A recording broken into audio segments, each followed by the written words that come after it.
Money is the McMansion in Sarasota that starts falling apart after 10 years. Power is the old stone building that stands for centuries.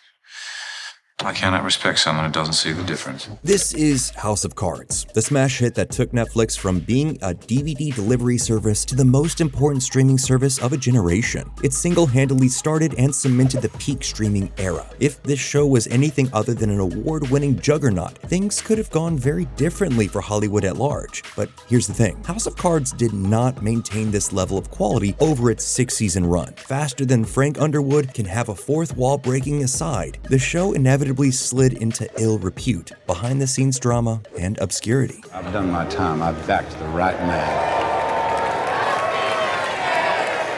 Give and take. Welcome to Washington. It's hard to imagine a time before streaming, but believe it or not, in February of 2013, House of Cards was one of the first shows to ever drop all their episodes at one time, allowing this new phenomenon of binge watching to take place. The show, conceived initially as a collaborative project for David Fincher and Benjamin Button screenwriter Eric Roth, aimed to be a new step forward for prestige television programming. It was based on a book of the same name and an English TV show also of the same name. Fincher wanted to bring a scope and artistry to TV that he felt was lacking, and after a bidding war, the scrappy upstart Netflix won the right to produce the show. However, Roth was pulled away to other projects relatively quickly, and Beau Willimon, a playwright with a background working in Washington, was selected to write the show. You can feel Willimon's insider knowledge on display all throughout the first season. He worked as an aide for Chuck Schumer, Howard Dean, and Hillary Clinton, so he had a front row seat to just what it takes to work in politics. The first season of the show is nothing short of fantastic. It centers on the Democratic Senate Majority Whip, Francis J. Underwood, as he attempts to work his way through the cesspool of corruption, conflicting morality, and the ever so difficult to move levers of government. It also has the dazzling stylistic flourish of having Kevin Spacey's Underwood occasionally break the fourth wall and talk directly to the camera. It looks positively medieval, doesn't it? Trying to turn my only sanctuary into a fitness dungeon. I won't have it.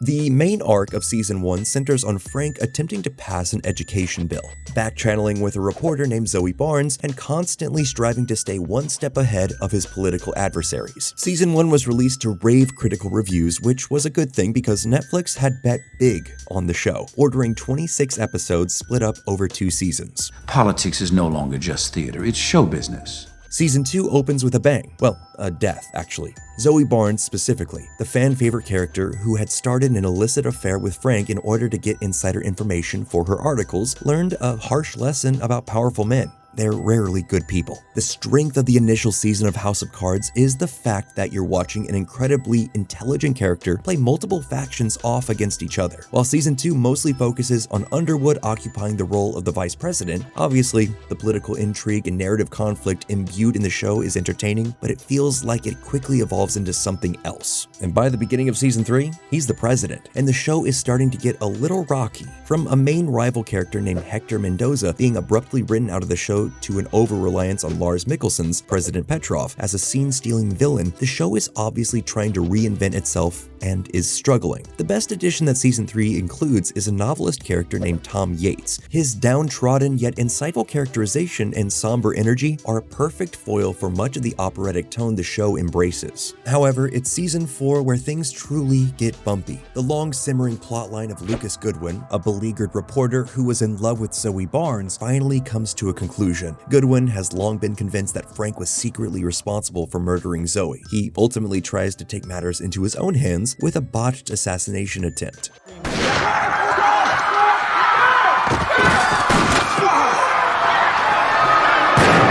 This leaves the middle of the season with no Frank Underwood, and the show almost comes off the rails. The motivations of the other characters become cartoonish instantly, with Claire manipulating Vice President Donald Blythe into doing her bidding left and right, or made to suffer through more and more ludicrous dream sequences. They're supposed to be Lynchian and surreal, but just come off as boring and annoying. The big arc of this season is Frank and Claire's marriage falling apart, and then the two coming back together. By the time Frank comes out of the coma in episode 6 and asks her to stay, it just feels like too little too late. This all crescendos into the contested Democratic convention that ends with Claire Underwood getting the nomination for the new vice president. In real life, this literally isn't even possible because the president and the vice president need to be from two different states, but the show just conveniently looks past this objective fact. The joy of the grounded yet heightened early House of Cards is gone by this point. After this season, series creator Beau William left the project. He's repeatedly said in interviews that it was to explore new endeavors, but we can read between the lines. Either studio forces wanted him out or there was creative conflict behind the scenes. Either way, it shows in the end product. This entirety of season 5 is ostensibly the campaign to get Claire and Frank re-elected. However, the season seems oddly out of step with the times. It was released during the beginning phases of the Trump presidency. However, its emphasis on the ISIS parallel organization of ICO and the use of fear tactics to impact an election seemed oddly more applicable to the Bush presidency. But as you can guess, season 5 concludes with the Underwoods winning the election, after having rigged it in their favor, of course, and then the truly unthinkable happened. The show's star, Kevin Spacey, was credibly accused of major indiscretions and crimes. Season 5 and 6 showrunners Melissa James Gibson and Frank Pugliese have gone on record saying that the original intent for season 6 was to have Frank and Claire Underwood both literally battling for control of the narrative.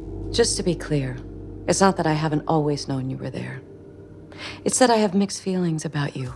That would not come to pass, however. After taking some time to reevaluate where everything stood, Netflix and the showrunners decided to move ahead without Spacey, reconfiguring the show entirely around Robin Wright's Claire Underwood. If you're thinking that this sounds like a high bar to meet, considering the show sagged noticeably when Frank went into a coma for 2 episodes in season 4, you'd be correct. It's a valiant effort, but it never quite locks into place. How do they move on without Frank? They basically just kill him off camera. They had him resign the presidency and die of a heart attack. However, there's a lingering mystery throughout the season about the true nature of his death. The show also does backflips to try and wow the audience with new and increasingly unprecedented developments, but it all just falls short. It's very difficult to believe that the Underwoods' loyal enforcer for their entire careers, Doug Stamper, would kill Frank Underwood to protect their legacy. And even more unfathomable is that after confessing to this, Claire would kill him with a letter opener in the Oval Office. Everything's gonna be all right.